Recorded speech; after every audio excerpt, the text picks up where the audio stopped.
teman-teman yang dirahmati Allah Subhanahu wa taala. Gimana kabarnya semua? Enggak kedengeran. Ini enggak cocok nih jadi wali murid nih kalau lemes begini nih. Orang tua tuh harus tough, bro, harus semangat karena perjuangan kita panjang. Gimana kabarnya semua?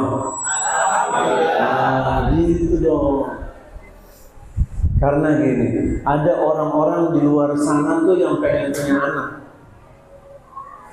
Tapi kalau Allah nggak kasih titipan anak itu. Dan anak ini anugerah besar. Nikmat yang Allah berikan nggak kepada semua orang. Ada yang punya satu, ya, ada yang punya dua, bahkan lebih. Dan anak adalah perhiasan kehidupan dunia. Allah katakan dalam surat Al-Kahfi ayat 46 dikatakan al-malu wal banun zinatul hayatid dunya. Harta dan anak perhiasan kehidupan dunia.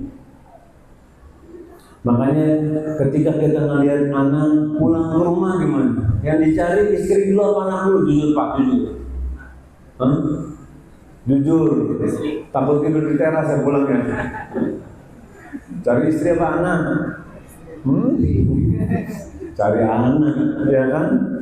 Kalau melihat istri, alhamdulillah. Melihat anak, wah semangat banget kan? Itulah ketika kita melihat anak tuh, masya Allah. Kalau masih jomblo, ada yang jomblo sini? Hah? Ada jomblo ya? Harus cepet-cepet untuk menikah. Kalau jomblo maaf, belum paham artinya buah hati ya Pak ya? Ya kan? Belum paham apa buah hati itu. Tapi kalau udah nikah punya anak kita, masya Allah bener buah hati itu, ya kan? Setuju nggak?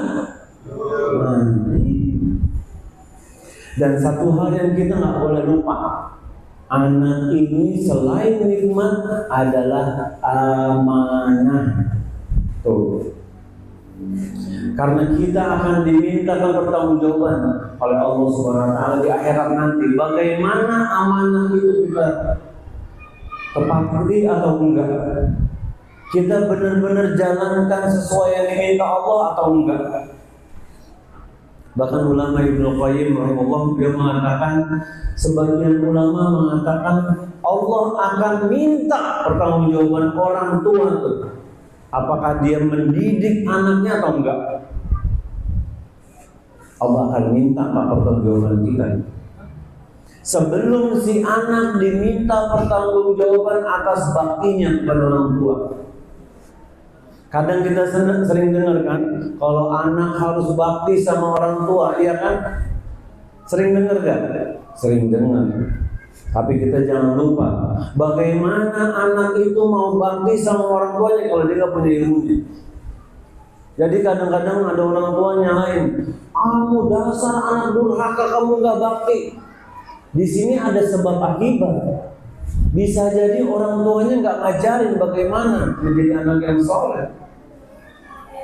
Ketika menjadi anak soleh dia tahu tugas anak bakti sama orang tua. Makanya tadi para ulama mengatakan seperti itu, akan diminta untuk pertanggungjawaban orang tua mendidik anaknya agama atau enggak.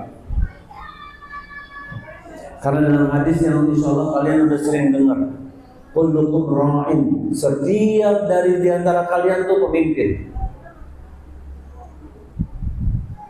Wa kullukum mas'ulun an ra'iyatihi, dan setiap pemimpin akan diminta pertanggungjawaban. Jangan senang dulu jadi kepala keluarga Pak. Jadi kepala keluarga ada tanggung jawab, ada amanah, ada istri, ada anak, ya kan? Ada anak-anak, istri-istri apa? Istri dan anak-anak. Istri dan anak-anak ya. Kayak sepakat nih ulama semua di sini. Bukan istri-istri dan anak-anak.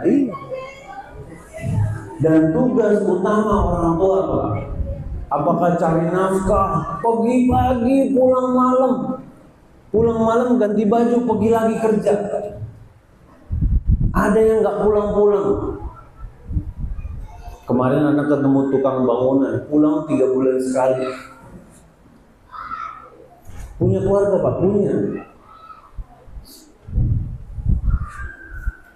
Karena tugas kita tuh jadi kepala keluarga, termasuk anak, kita mendidik anak-anak kita, mendidik agama yang pasti, bukan cuma cari nafkah. Cari nafkah iya memang benar, dan bukan diadu. Kalau cari nafkah berarti nggak bisa mendidik, urusan mama dia di rumah. Keluarga pasar minggu manggilnya apa? Mama apa ayam beb nih? Mama ya? Apa Umi? Umi. Ini tugas Umi nih ngedidik. Tugas anak mah cari duit aja udah. Terima beres. Enggak Pak. Memang al-ummah rasatul ula, tapi Bapak mudirnya, kepala sekolahnya yang bikin kurikulum tuh. Nah, sekarang belajar akidah wasitiyah. Luar biasa. Akidah tahawiyah kita udah selesai bahas. Nah, ini orang tua cakep nih. Ini enggak. Pergi pagi, pulang malam, alasannya banyak kebutuhan. Kebutuhan apa kemauan? Kebutuhan gak bakalan sama kemauan. Kemauan kita gak ada ujungnya. Tapi kalau kebutuhan, insya Allah Allah sudah tetapkan rezeki kita. Gak ada jaminan sekolah yang boarding school, Islamic, kurikulum Cambridge, segala macam itu jauh lebih baik daripada sekolah yang di rumah atau enggak. Jadi jangan merasa semakin mahal itu sekolah makin bagus, enggak jaminan. Hati-hati.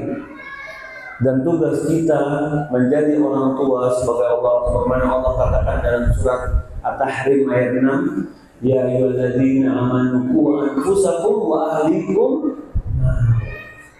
Wahai orang-orang beriman, insya Allah di sini mengaku orang yang beriman kepada Allah Subhanahu Wa Taala, ya kan?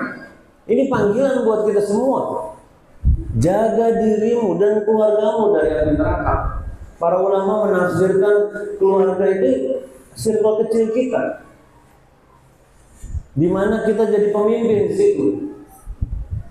Anak, istri, itu tuh tugas kita. Melindungi mereka dari api neraka, menjaga.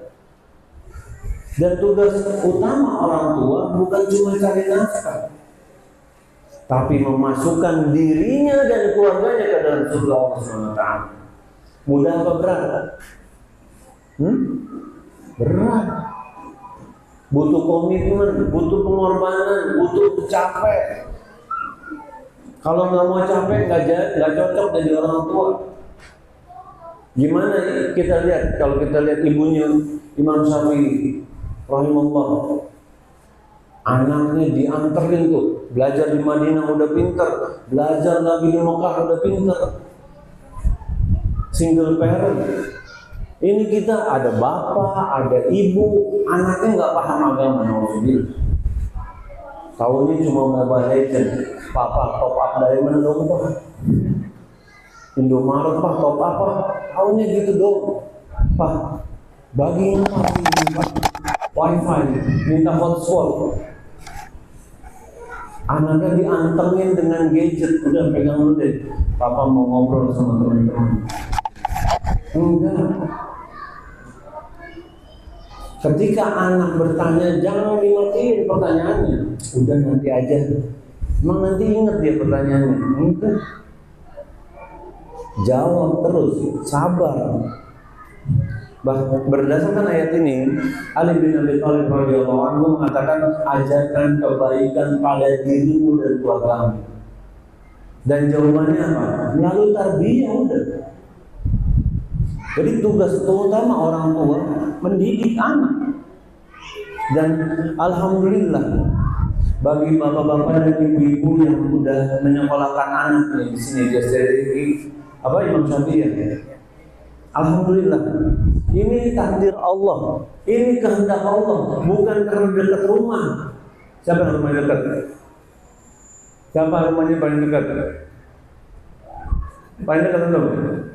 Jalan kaki bisa.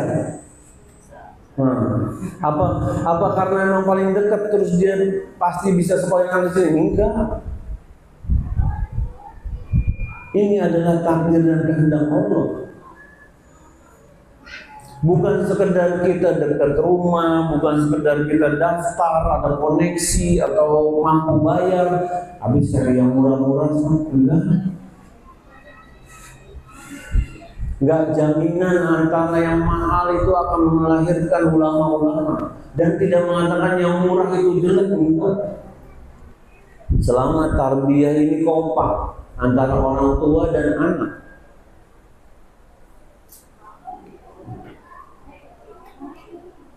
Dan ketika kita, anak-anak kita, istri kita memiliki pemahaman agama yang baik, memiliki kesempatan anak-anak kita belajar di sekolah pendidikan Islam, ini tanda bahwa Allah ingin kebaikan buat rumah tangga kita.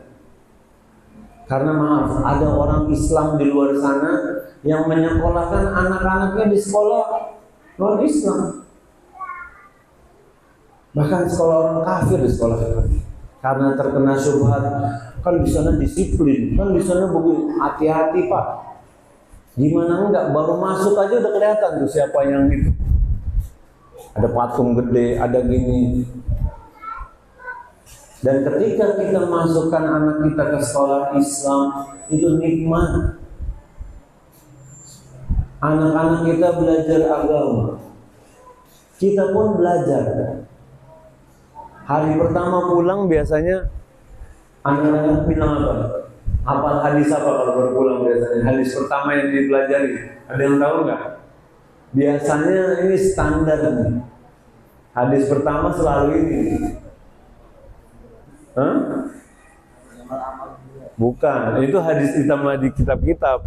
Kalau hadis utama biasanya apa? Kalau anak-anak TK, anak PAUD belajar, ini ada hadiah nih buku ini. Ya, udah mendekat itu. Depannya mana? Coba ngala. Walakal. Hadiah buat antum ini. Biasanya pulang itu apa? Tukar. Biasanya pulang itu kan yang dia langsung setoran kan, bilang sama kita kan, Papa, Mah, aku belajar hadis. La taqdab walakal jannah. Semenjak saat itu kalau orang tuanya marah-marah, ibunya marah, bapaknya marah, dia langsung keluarkan itu. La taqdab. Dan orang tuanya juga hafal. Itu nikmat. Secara nggak langsung, gini deh, kalau istri kita bilangin kadang kita suka ngeyel ya kan, namanya laki. Tapi kalau anak kita yang ngomong, waduh, bener juga ya, dikasih dalil lah nama anak sendiri. Dan itu nikmat. Karena yang diwariskan oleh para nabi itu bukan harta. Dalam hadis yang diriwayatkan Imam Tirmizi dikatakan, innal ulama warathul anbiya wa innal anbiya lam yuwarisu dinaran wala dirham. Sesungguhnya para ulama adalah pewaris para nabi. Dan nabi ini nggak mewarisi dinar atau dirham, uang atau harta. Tapi yang diwariskan adalah ilmu. Dan ketika anak-anak kita di sekolah Islam, itu membawa pengaruh tuh. Akhlaknya, tiba-tiba pulang beresin sepatu, ya kan, senyum, terus baik sama orang tua, nyuci piring, nyiram tanaman. Ini akhlak-akhlak mulia yang kadang-kadang kita sendiri nggak ngajarin di rumah, tapi ketika dia pulang sekolah, dia tahu bahwa ini adalah akhlak yang mulia. Dan ketika kita menyekolahkan anak kita di sekolah Islam, yang benar-benar memperhatikan pendidikan Islam, ini adalah sesuatu yang sangat baik. Karena zaman sekarang, maaf, ada orang-orang yang malu anaknya di sekolah-sekolah Islam. Bukan sekolah negeri, bukan sekolah macam-macam. Biar nanti bisa ke Melbourne, bisa ke Australia, bisa ke Amerika. Enggak Pak. Ketika anak kita belajar agama dari dini, yang mana insya Allah mungkin kita nggak seperti itu. Karena zaman dulu sulit nyari sekolah Islam tuh. Nah, namun kadang muncul ekspektasi dari orang tua. Apalagi kalau kita orang hijrah. Kita baru sadar bahwa agama Islam itu sempurna. Kita baru sadar kalau selama ini kita jauh dari agama dan kita mulai mempelajari agama yang benar. Mulai muncul ekspektasi dari orang tua. Jadi dia pikir nanti kalau anak lulus nih, ya, dia nih harus masuk pesantren. Pesantren boleh sebut merek nggak di sini? Nggak usah ya. Masuk pesantren ABC, pesantren top yang ada di Indonesia. Nanti lulus pesantren masuk mana? Nah, siapa yang jawab UIM? Angkat tangan ayo. Nggak apa-apa ya, nggak usah malu. Nah, mana yang jawab UIM? Ayo, jangan malu-malu. Ana yakin insya Allah mayoritas maunya gitu. Setelah lulus dari UIM nanti bisa jadi apa? Ustadz. Nggak usah malu-malu, nggak apa-apa kok. Nanti jadi ustadz, terjadi ulama besar. Itu harapan orang tua, ekspektasi dari orang tua. Wah, kita harus paham. Ketika kita nyekolahin anak kita, sekolah pendidikan Islam, bukan mau mencetak dai. Mereka bukan kita pasti paksa jadi dai, bukan. Karena apa? Ketika anak belajar di sekolah pendidikan Islam, kita tuh mau anak kita diajarkan ilmu yang diturunkan oleh Allah Subhanahu Wa Taala, apa yang dituntun oleh Rasulullah SAW, dan pasti benar dan bermanfaat buat kehidupannya di dunia dan di akhirat. Anak tanya, maaf ya, bukannya mendiskreditkan ilmu dunia. Ketika belajar rumah gadang, bermanfaat gak buat akhirat kita? Gak ada kan, sekedar wawasan kan. Tapi ketika kita tahu Homer itu haram, ya kan, bakti sama orang tua itu wajib, jauh lebih bermanfaat. Memang ilmu dunia itu penting, tapi ada yang lebih penting, ilmu akhirat. Karena ada orang-orang yang lebih mengedepankan ilmu dunia. Anak isi kajian keluarga, anaknya 2 S3 di Inggris. Gak ada yang bisa baca Quran. Sholat bermasalah, wudhu bermasalah. Dan ini berat kalau udah terlanjur tua. Perlu kesabaran untuk memperbaikinya. Makanya ketika anak masih kecil-kecil nih, Masya Allah Pak, kadang kita ngomong sepatah aja dia ingat sampai tua. Jangan diukir anak ini dengan hal-hal yang gak bermanfaat. Mobile Legends, Roblox, apalagi lah itu semua. Karena agama Islam ini bukan soal sholat nak, puasa nak, tapi cara hidup kita. Kita diajarin semua tuh. Senyum ya kan, nguap aja ada tuntunannya. Terus bersin, makan, semua ada tuntunannya. Jadi bukan cuma perkara sholat, puasa, umroh, haji, zakat, enggak. Tapi semua kehidupan kita ada tuntunannya dalam agama Islam. Dan menjadi pedoman kita ilmu ini agar kita selamat di dunia dan di akhirat. Tidak semua anak mesti menjadi ustadz. Tidak semua. Tapi mereka harus memiliki pondasi agama yang kuat agar mereka bisa hidup dalam keadaan menjalankan kehidupan mereka sesuai tuntunan Rasulullah SAW, mengikuti apa yang diperintahkan Allah Subhanahu Wa Taala dan menjauhi semua larangannya.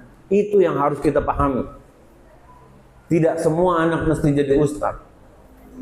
Maaf, ana banyak teman-teman di kampus di STDI. Ana ada teman-teman di Madinah. Ya maaf, lulusan Madinah berapa tiap tahun? Ribuan mungkin. Apa semuanya jadi ustaz? Enggak. Apa semuanya jadi ulama? Enggak. Begitu juga yang di STDI, enggak semua. Bahkan kadang kalau anak tanya, kenapa antum masuk STDI? Enggak tahu. Disuruh sama orang tua. Bayangin, ini udah mahasiswa masih disuruh sama orang tua. Coba, emang antum cita-citanya jadi apa? Anak tanya. Ya, Ana sih mau jadi pebisnis. Mau jadi pebisnis. Salah dia jadi pebisnis. Salah nggak ketika dia masuk STDI terus dia mau jadi pebisnis, salah nggak? Nggak salah. Cakep kan kalau dai yang bisnis, cakep nggak? Cakep. Dia bisa mewarnai karyawannya, dia bisa menyampaikan. Tapi kalau dia nggak mau jadi dai, masa mau dipaksain? Akhirnya apa? Kalau kita paksain anak kita, Pak, jadi stres, jadi bermasalah. Ada teman-teman anak di sana yang drop out, qadarullah. Jadi bukan berarti jaminan kalau kita paksain terus dia jadi benar, enggak. Tapi kita harus tahu bahwa kita ingin ketika mereka belajar agama, mereka mampu menjalani kehidupan mereka sesuai perintah Allah Subhanahu wa taala. Itu yang kita inginkan. Dan dari masa usia dini nih, TK, PAUD, ini adalah waktu-waktu golden age lah mungkin ya bahasa kita. Bukan golden age pas sudah tua tuh, bukan. Tapi ketika mereka masih muda, masih gampang diwarnain. Karena kalau udah SMA, ada yang anaknya SMA, gimana? Lebih challenging nggak nasehatinnya? Iya. Apalagi kalau udah bercampur, udah kenal kawan-kawan yang macam-macam. Iya kan? Pak, anak kasih tahu. Gini loh, di kampus atau di mana yang udah homogen nih, sama semua manhajnya. Tugas kita tuh bukan menjadikan anak kita homogen, dia memastikan dia di lingkungan homogen terus dan dia nggak tahu bahwa di luar sana orang-orang macam-macam. Paham nggak maksudnya? Jadi gini, dari SD udah di sekolah yang sesuai deh, yang dia inginkan, pendidikannya, manhajnya semuanya sama. Tapi dia nggak pernah dibekali bahwa di luar sana itu orang macam-macam. Akhirnya ketika keluar kaget. Wah, anak ketemu tuh orang-orang yang kaget. Subhanallah. Sebandelnya orang. Dia bingung. Kan selama ini di pondok gak pernah pegang HP. Pas udah keluar pondok, waduh. Itu HP udah lebih nempel daripada pakaiannya HP tuh. Bahkan ke WC aja, maaf, ke toilet aja dibawa tuh HP sama dia. Orang tuanya nggak tahu. Nggak lihat. Anak-anaknya baik. Kita harus ngajarin anak-anak kita bahwa di luar sana ada orang yang begini, ada LGBT, ada ini, ada itu. Kita harus ajarin tuh. Biar apa? Mereka tuh punya defensive mechanism, dia punya pertahanan diri. Dia tahu, oh ada orang yang ngajak ini, minta ini ke pohon ini, ada yang percaya sama pawang hujan, ada yang ini. Dia harus tahu tuh. Belum lagi godaan wanita dan segala macam, dia harus tahu. Ya maaf, kalau tuh anak dari awal nggak pernah kenal, nggak ini, nggak tahu, orang tuanya juga nggak ngebimbing, pas keluar gimana? Waduh, liarnya orang.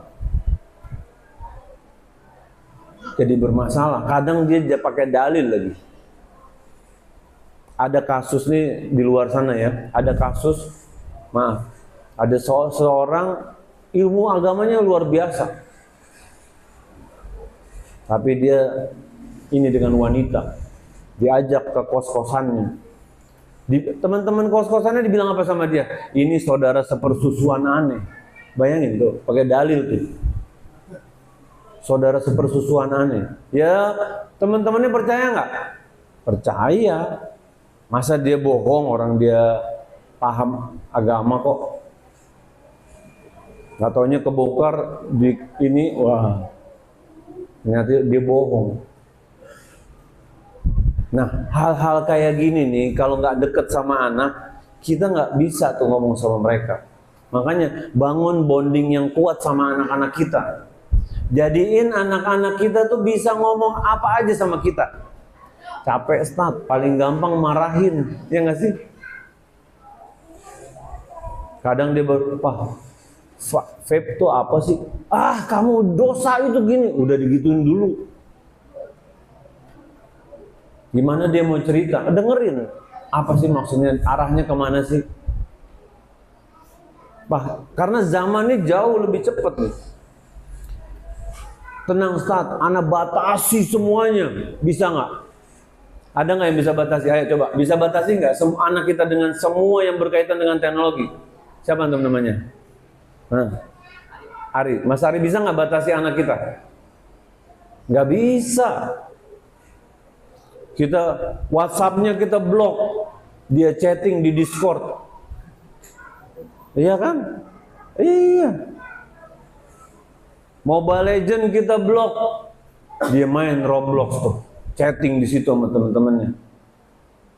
Dia masuk ke teknologi-teknologi yang kita sendiri nggak paham. Dan ketika kita kasih handphone, hati-hati. Ini berita, gaya hidup, pemikiran orang bisa masuk tuh ke mereka tuh. Terus kita jangan kasih HP, Ustaz. Enggak gitu juga. Kita kawal, kita monitor, kita diskusi. Enggak sempat, Ustaz. Harus sempat. Karena tadi kita hidup bukan cuma buat cari nafkah. Enggak cukup, Ustaz. Emang buat apaan? Kalau buat makan, buat sekolah mah cukup. Makan nasi uduk 10.000 kenyang. Tapi kalau pengennya makan steak di hotel, ini ya lain cerita. Kalau buat sekolah yang SPP-nya 500.000 sebulan ada insya Allah. Tapi kalau kita maksain yang sebulan 3,8 juta, uang pangkalnya 50 juta, UMR aja lewat tuh bro. Iya kan? Tuh gaji cuma numpang lewat tuh. Set, langsung masuk uang. Jadi jangan pernah berpikir sekolah ini ya udah sekolah tugasnya ngajar. Aneh tugasnya cari nafkah masing-masing deh. Enggak. Sekolah asisten ngebantu. Tetap tugas utamanya di mana? Sama orang tua kan? Tugas utama mendidik anak di sekolah apa sama orang tua, anak tanya?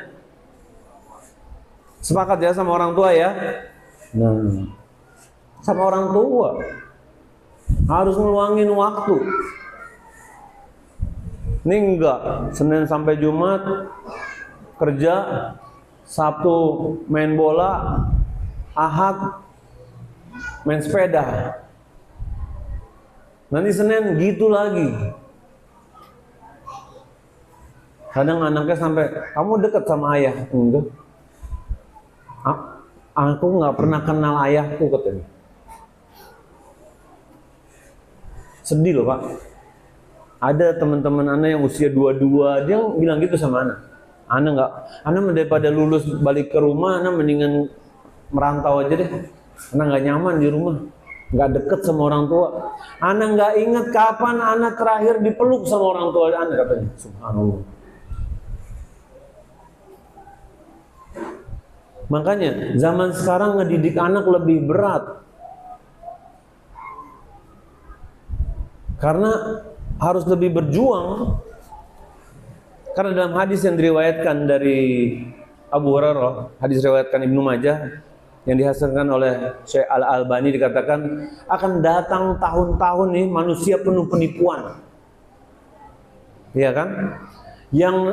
Yang jujur nggak dipercaya sama orang-orang. Yang bohong malah dipercaya. Anak tanya sekarang, pernah lihat nggak di sosmed ada kakek-kakek di kandang singa? Ya kan? Ada nenek-nenek lagi terjun payung tuh. AI semua. Ini zaman kita mulai berat bedain mana yang benar, mana yang bohong. Maaf, kadang ada ulama dirubah tuh suaranya. Mulutnya dirubah bentuknya. Biar mengatakan hal-hal yang melanggar syariat, coba bayangin. Digabungin sama video klip yang pelanggaran syariat. Seakan-akan ulama ini membenarkan perkataan itu, subhanallah. Jadi kadang ada ibu-ibu WA ana, Ustaz ini bener gak sih Ustaz? Masa Syekh Sudes ngomong gini sih? Masa ini sih? Inilah zaman penipuan. Zaman ketika orang yang benar bisa dibuat seakan-akan dia berkata yang dusta. Kalau zaman dulu masih nggak mungkin kayak gitu. Jadi kita percaya kalau apa yang kita lihat itu yang asli. Zaman sekarang gimana coba?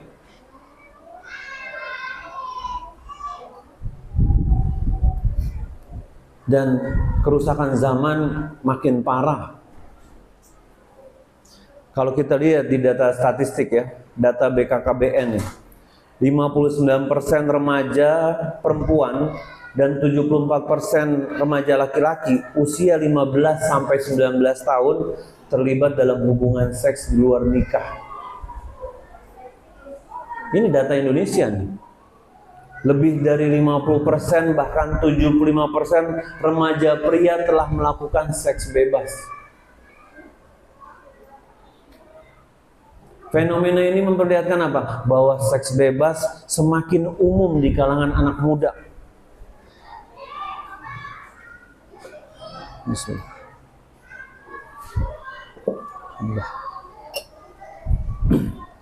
Di data tahun 2024, 3,3 juta pengguna narkoba di Indonesia mayoritas usia 15 sampai 24 tahun. Dan survei BNN tahun 2023 mengatakan 37% dari 3,3 tadi adalah remaja. Tenang Ustaz, anak aneh ini gini. Ini data sekarang Pak. Anak kita mungkin sekarang umur berapa? 6, 7, belum sampai 15, 24. Jangan merasa aman kita. Ini data yang menyedihkan sebenarnya buat kita. Dan Indonesia datanya pengguna internet terbesar di dunia. Jadi bisa dibayangin pintu masuknya kerusakan di negeri kita dari mana? Dari situ. Makanya kalau kita sebagai orang tua nggak bijak menyikapinya, internet ini bisa jadi pedang yang membunuh orang yang menggunakannya, atau dia bermanfaat buat kehidupan, buat motong-motong sayuran, motong buah. Dan ada pepatah masyhur yang dikatakan, kita diperintah didiklah anak-anakmu sebab mereka akan mengalami zaman yang berbeda dengan zamanmu. Ungkapan ini sering disandarkan kepada Ali bin Abi Thalib radhiyallahu anhu, tapi belum ada sanadnya yang sahih. Tapi secara makna ada benarnya. Ya enggak? Zaman kita gimana dulu? Hah? Main tuh enak ya kan? Main apa sih? Lari-lari, main bola ya kan? Paling enak tuh main bola hujan-hujanan ya kan? Sekarang mau main bola di mana? Anak-anak udah berat mau main bola. Bapaknya aja berat. Bayar sewa berapa Pak lapangan bola Pak sejam? Hah? Berapa sih? Hah? 110. Lapangan bola enggak? Lapangan bola yang gede. 300.000. Paling murah 300.000 itu di mana? Jauh banget berarti itu ya. Anak bocah mau patungan 300.000 gimana? Berat. Zaman dulu kita masih banyak tanah kosong ya kan? Main aja. Selama belum mecahin kaca mah masih aman kita. Iya, zaman sekarang susah. Main sepeda juga gitu. Dulu rumah Umiana di Roblong, tahu Roblong nggak? Tahu? Ke Senayan tuh naik sepeda dulu tuh. Lumayan kan buat anak SD. Aman-aman aja alhamdulillah. Zaman sekarang ya, ngeri. Mobil kenceng-kenceng. Akhirnya apa? Anak-anaknya ditaruh di rumah. Anak-anak kan nggak bisa diem. Kalau di rumah ngapain? Udah, biar tenang. Nih handphone, nih wifi. Bapak mau kerja dulu. Bapak mau nonton TV dulu. Akhirnya anaknya dididik sama sosial media. Anaknya dididik sama orang-orang kafir, nauzubillah. Dan kita tidak bisa menyamakan pendidikan anak-anak kita seperti zaman kita dulu. Karena zaman dulu kita nggak ada gadget. Ustadz aja kali yang udah tua. Zamanannya udah ada gadget ya Pak ya? Enggak, zamanannya dulu belum ada. Masih ngerasain pager dulu. Iya, saking tuanya tuh. Telepon umum tuh, isi buat kalau wartel. Anak zaman sekarang nggak tahu wartel. Anak-anaknya aja yang Yusuf 6 tahun lihat telepon yang ada gagangnya bingung, ini apaan di? Kok ada angkanya, ada pegangannya? Nggak tahu deh itu apa. Mendidik anak kita. Lalu mesti anak kita jadi ustadz. Karena nggak semua anak harus jadi ustadz. Tapi semua orang wajib belajar agama. Thalabul ilmi fardhatun 'ala kulli muslim. Menuntut ilmu adalah wajib bagi setiap muslim. Selama kita muslim, wajib tuh belajar. Yang belajar orang tuanya apa anaknya aja apa dua-duanya? Dua-duanya. Jangan cuma kajian orang tua gini hadir, yang lainnya sibuk, enggak. Kita harus luangin waktu. Zaman sekarang belajar udah lebih gampang. Kita hidup di mana Imam Syafi'i rahimahullah nggak bisa belajar kayak kita. Kita bisa taruh apa? Earplug, earphone, ya kan? Colokin YouTube, tinggal lihat kajian tuh. Mau syekh yang di Saudi live bisa. Sambil pulang kerja, selama kita masih bisa konsen, bisa. Harus pinter. Jangan sampai waktu-waktu luang kita cuma buat scrolling. Wah ini kocak nih, kirim ah. Wah ini nih. Akhirnya bukan anak kita doang yang brain rot. Orang tuanya juga brain rot. Brain rot nih bahaya. Karena otak kita tuh terbiasa sama informasi cepat, singkat. Akhirnya baca Quran jadi bosen. Mana notifnya nih Quran? Ya nggak ada notif di Quran. Pengennya cepet-cepet. Ngelihat waktu lama banget sih. Makanya anak kita semua wajib belajar agama. Apapun pekerjaannya. Para sahabat pun radhiyallahu anhum nggak semuanya jadi ulama kan? Hanya sedikit tuh yang seperti Ibnu Abbas tuh ya, yang jadi lautan ilmu, atau jadi seperti Abu Hurairah yang menghafalkan banyak hadis. Namun ada juga yang seperti Abdurrahman bin Auf radhiyallahu anhu yang jadi pengusaha saudagar kaya.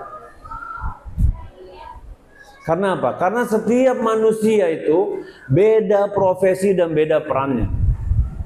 Bapak kerjanya apa? Kerjanya apa? Honorer. Kerjanya? Karyawan. Antum? Karyawan. Karyawan juga. Yang pedagang mana pedagang? Ada nggak pedagang? Apa kebanyakan karyawan nih? Macam-macam kan? Ada yang karyawan honorer, ada yang bukan, ada yang pedagang, ada yang ini. Karena Allah Subhanahu wa taala menciptakan kita nih manusia dengan berbagai macam profesi dan peran. Ada yang ulama, ada yang pedagang, ada yang petani, ada nelayan, serta usianya juga beda-beda. Sifatnya juga beda-beda. Allah katakan dalam surat Az-Zukhruf ayat 32. Ahum yaksimuna rahmata rabbik. Apakah kamu yang membagi rahmat mereka? Allah Subhanahu wa taala. Nahnu qasamna bainahum masyiyatahum fil hayatid dunya. Sesungguhnya kami ini yang membagi kehidupan mereka di dunia nih. Wa rafa'na ba'dhum fawqa ba'dhin. Dan kami naikkan derajat satu dan yang di antara yang lainnya. Darajatil yattakhidhu ba'dhum ba'dhan sukhriyan. Kami bedakan derajatnya satu sama lain agar satu sama lain bisa saling ngambil manfaat, bisa saling mengeksploitasi. Ada karyawan, ada atasannya kan, ada petani, ada nelayan. Dan keberagaman ini penting agar apa? Kehidupan bisa berjalan dengan harmonis. Bayangin kalau semuanya petani di sini. Semua di satu dunia petani. Ada yang makan ikan nggak? Nggak ada. Yang makan beras ya petani doang. Yang di kota nggak makan beras tuh.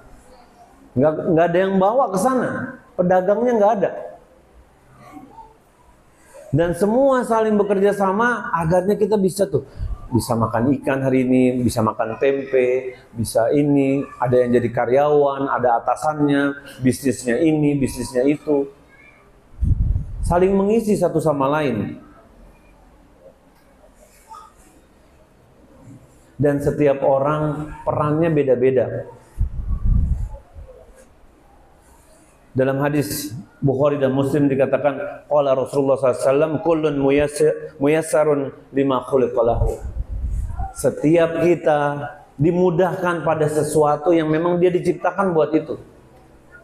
Nih kayak gini nih, yang teman-teman nih yang bisa bikin live streaming, Ana jujur gak bisa, Ana. Tapi mereka masya Allah punya kemampuan di situ, dimudahkan mereka di situ. Ada yang juga pengajar di sini, masya Allah. Dikira sama bapak-bapak gampang ngadepin anak TK, anak SD ya kan? Wah, nggak mudah Pak. Butuh ekstra sabar. Makanya guru-guru tuh, guru TK, guru SD, awet muda. Lihat aja, tanya deh. Punya nggak guru TK kita yang kelihatan tua? Nggak ada. Awet muda semua mereka. Beda sama kita. Kita awet tua ya kan? Itulah. Jadi setiap orang punya bakat beda-beda, punya potensi beda-beda, punya jenis amalan yang beda-beda. Makanya nggak semua orang harus sama amalannya.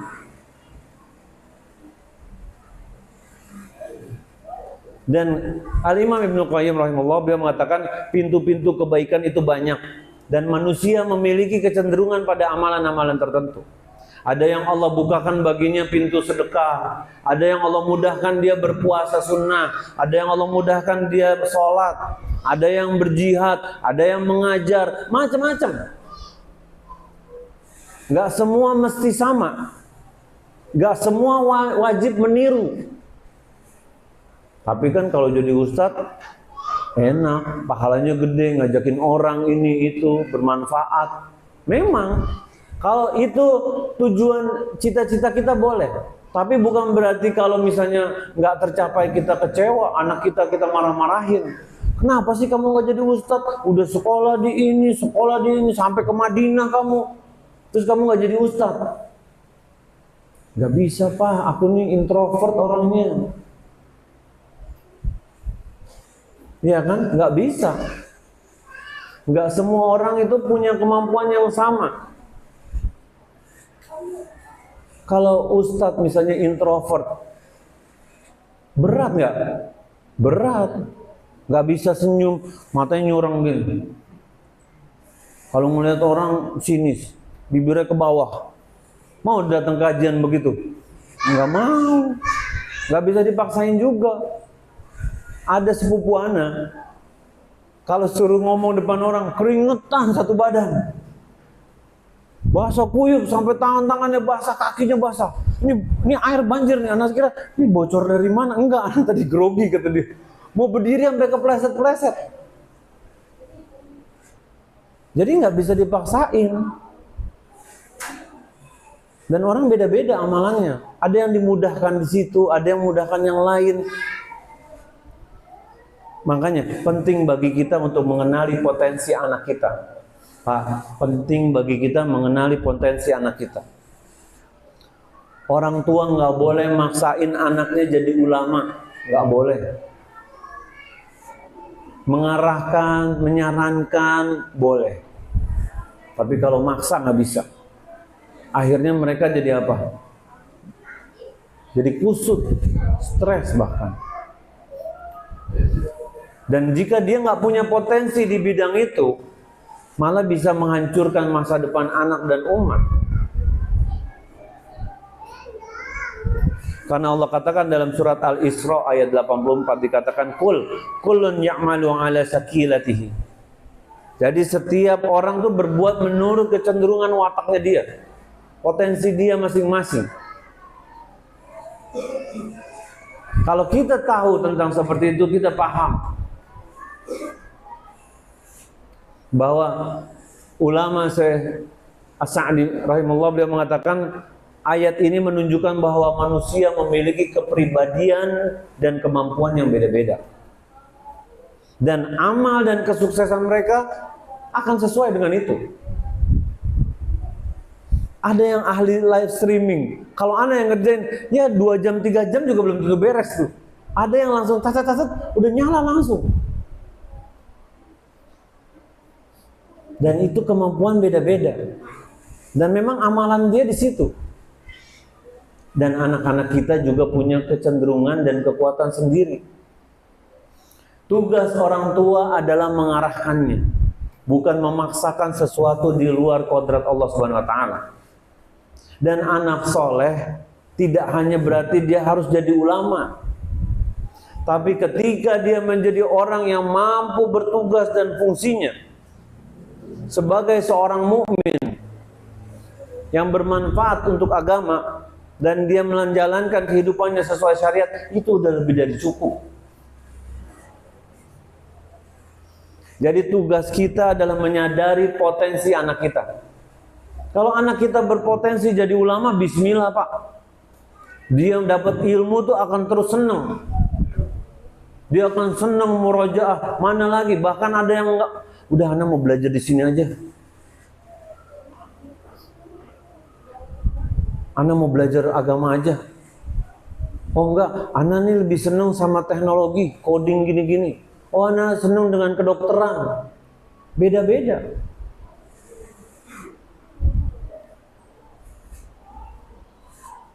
Makanya bila minat dia ke ilmu dunia, nih, kalau kita bisa mengarahkan mereka jadi ustadz atau jadi ulama, bismillah, alhamdulillah. Tapi kalau ternyata kita temukan potensi mereka bukan di bidang agama, jangan dipaksain mereka jadi ustadz atau jadi ulama. Bahkan ada orang tua yang mensabotase anaknya. Gimana disabotase Pak? Suruh ngapain anaknya? Anaknya senang kedokteran, sama orang tuanya dimasukin ke sekolah yang nggak ada belajar kedokteran sama sekali kecuali belajar agama. Belajar jadi ustadz, belajar kaidah fikih, belajar usul fikih, belajar ilmu-ilmu alat, biar nanti dia punya bekal jadi ulama. Stres dia. Akhirnya apa? Nggak masuk-masuk, bolos, bermasalah. Dan ini kesalahan orang tua. Kadang orang tua juga nggak ngomong sama sekolahnya. Dan ini terjadinya kadang-kadang pas udah usia-usia remaja ke atas. Ketika udah mulai kelihatan arahnya. Kalau masih awal, bismillah deh, belajar agama.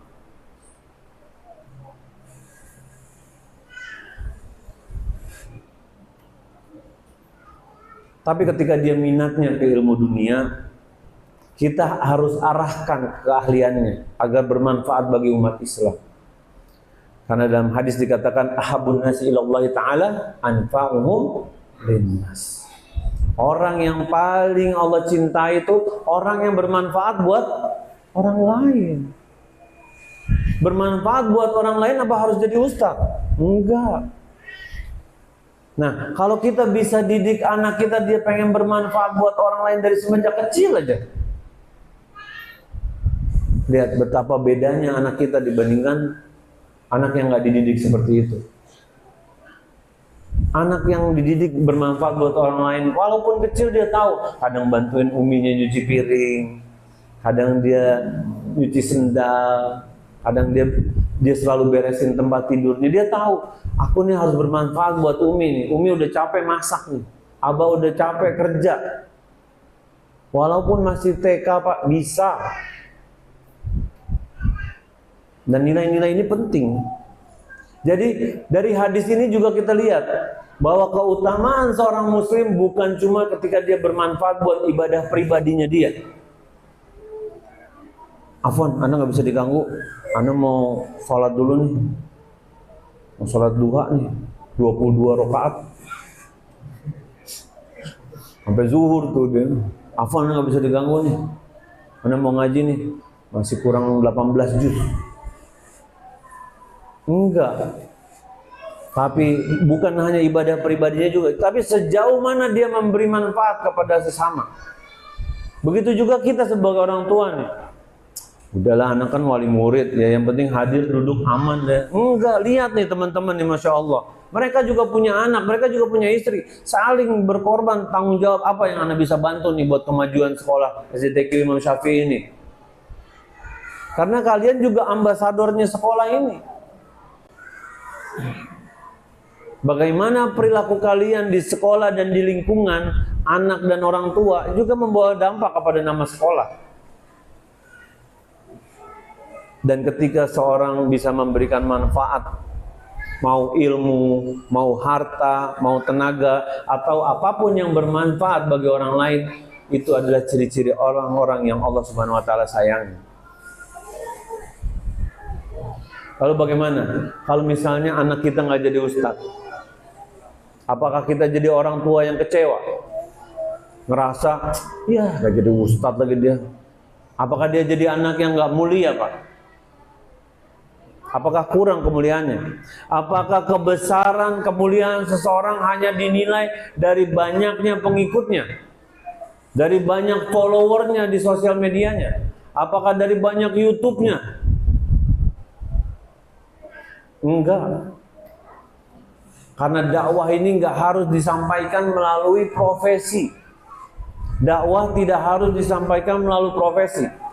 Harus punya label ustadz dulu, ulama dulu baru bisa berdakwah. Enggak. Ada namanya dakwah fardiyah.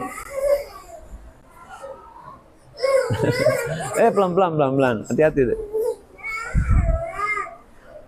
Anak-anak kita bisa jadi dokter, bisa jadi insinyur, bisa jadi pengusaha, bahkan jadi konten kreator. Jatuh. Asalkan mereka niatnya lillahi ta'ala dan mereka istiqomah di jalan Allah Subhanahu wa Ta'ala. Jadi tugas kita harus fokus pada amalan-amalan yang kita bisa konsisten kerjakan meskipun sedikit. Karena Rasulullah SAW pernah mengatakan, ahabbul amal ilallahi ta'ala adwamuha wa in qall. Amal yang paling dicintai Allah Subhanahu wa Ta'ala adalah amal yang selalu rutin dikerjakan walaupun sedikit. Bisa sholat tahajud 1 rakaat bismillah, witir 1 rakaat bismillah. Bisa 3 rakaat witir, alhamdulillah. Yang penting rutin. Bisa baca Quran 1 lembar, 2 lembar, alhamdulillah tiap hari. Yang penting rutin. Ini enggak, alhamdulillah Ustaz, hatam mana nih bulan Ramadan? Quran mana? Tahu tuh ya, Quran di rak kayaknya udah. Ntar Ramadan lagi baru baca lagi. Kan rutin Ustaz tiap Ramadan bacanya. Enggak. Al-Quran ada cara kita hidup diajarkan di situ. Gimana cek hubungan kita dengan Al-Quran? Anak kita mungkin nggak jadi ulama besar, Pak, tapi dia bisa menjadi seorang mukmin yang istiqomah dalam kehidupannya. Sholat tepat waktu, jujur dalam bekerja, menafkahi keluarga, beramal baik, berdakwah dengan kemampuannya. Karena kita semua di sini juga profesinya beda-beda nggak? Beda-beda kan? Ketika kita semua profesinya beda-beda, kenapa mesti maksain semua anak kita jadi ulama semuanya? Nggak bisa kita paksain.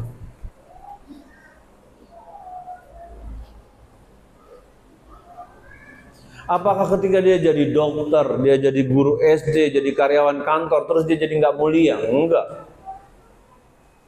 Ketika menjadi dokter dia tahu dia bisa berdakwah.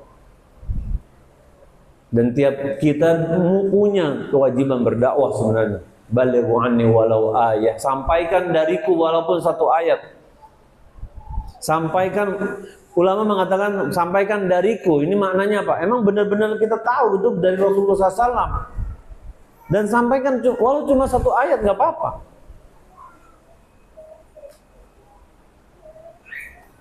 Dan kadang dakwah ini bisa kita lakukan secara sendiri. Dan dakwah bukan cuma tugasnya ustadz, bukan. Ini warisan para nabi yang harus kita lanjutkan, Pak.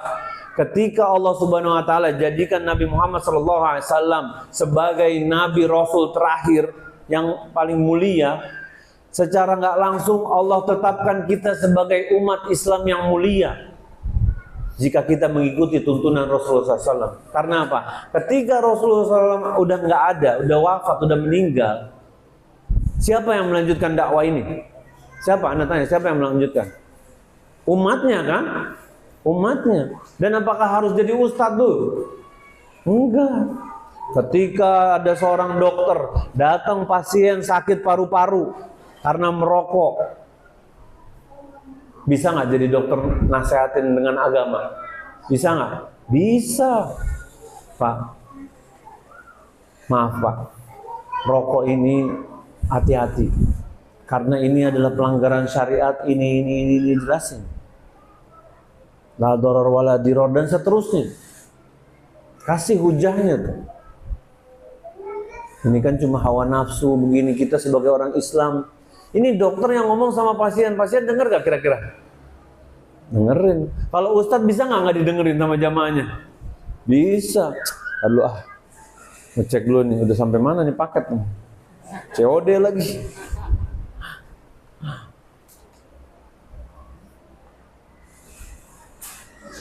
Bisa. Sedangkan dokter, masa dia nggak mau dengerin dokter? Ditulisin resep aja tulisan nggak kebaca, ditebus sama dia ya kan?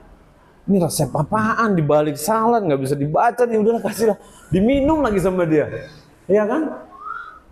Ini dokter, pengusaha juga gitu, punya karyawan 2000 orang, pokoknya setiap kita istirahatnya sesuai waktu zuhur, bisa nggak? Hah? Bisa, emang harus jam 12 kan? Enggak kan? Zuhur 11.56, bismillah su. Habis zuhur bunyi yang laki-laki sholat di musola yang udah Anda siapin AC-nya tuh, kayak di kutub dinginnya. Seneng nggak orang-orang kalau sholat di masjid yang dingin? Iya, ya maaf, kadang pengusaha musolanya lebih panas daripada ruang kerjanya. Yang nggak betah lah orang datang ke musola. Kira-kira yang nggak sholat laki-laki kalau nggak ada uzur, catat, bisa nggak kayak gitu? Bisa. Yang selalu rutin datang dapat bonus, bisa nggak? Bisa.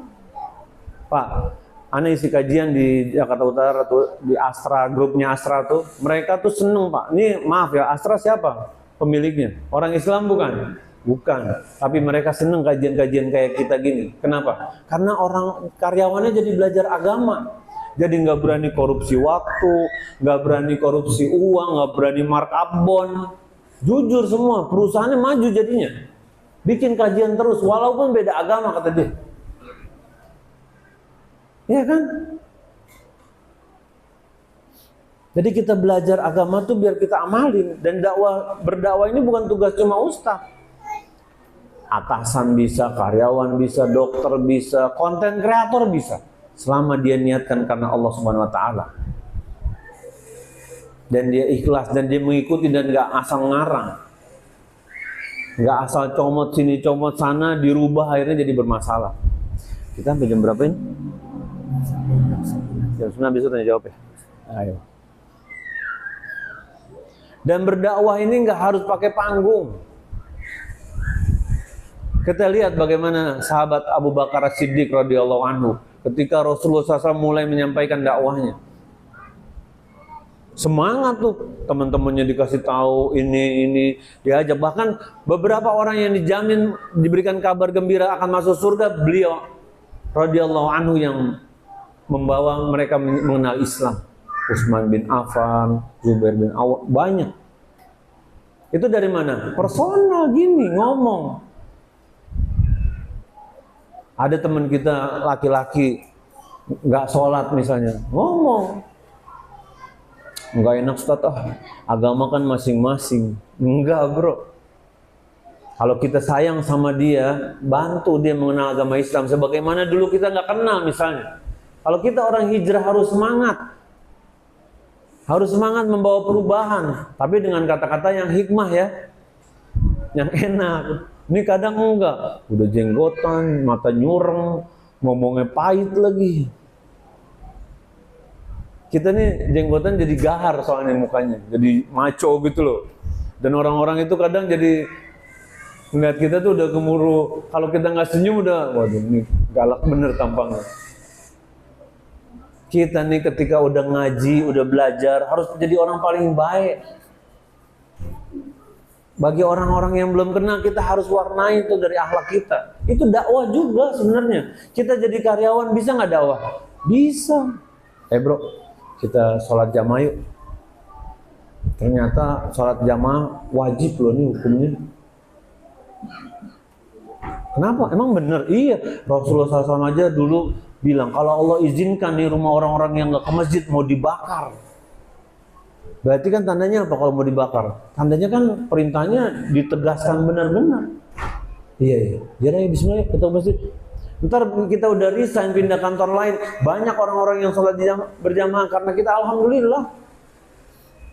Ini kadang enggak. Si Wawan mana? Tahu tuh ke masjid duluan, nggak diajak kita. Ajak, warnai mereka. Jadi orang-orang yang membawa perubahan walaupun sedikit. Apa nih misalnya berapa nih? 30 orang misalnya. Kalau kalian ngajak 5 orang aja sholat di masjid. Beda. Jadi ketika kita udah ngaji nih, kita harus baik sama orang. Senyum. Susah Ustaz, senyum Ustaz, belajar. Belajar senyum kalau susah. Biasain. Lihat kaca tuh. Belum cakep nih. Tanya sama istri kita. Belum tulus bang, katanya. Belajar senyum. Ketika Allah Subhanahu Wa Taala jadikan Rasulullah SAW sebagai teladan, laqad kana lakum fi Rasulillah uswatun hasanah. Ini teladan bukan masalah ibadah aja, muamalah juga. Rasulullah SAW punya pembantu orang Yahudi tuh. Ketika si pembantunya ini sakit, dibesuk nggak? Dibesuk. Ini kadang maaf, kita saudara muslim nggak dibesuk tuh. Padahal kalau kita lihat di hadis, hak muslim atas muslim lainnya apa? Wa iyadatul maridi, membesuk, menjenguk ketika dia lagi sakit. Kalau hak itu berarti wajib nggak? Wajib, kecuali kita ada uzur lain cerita. Dan dari sini kita belajar tuh bahwa nggak mesti jadi ustadz kalau mau berdakwah.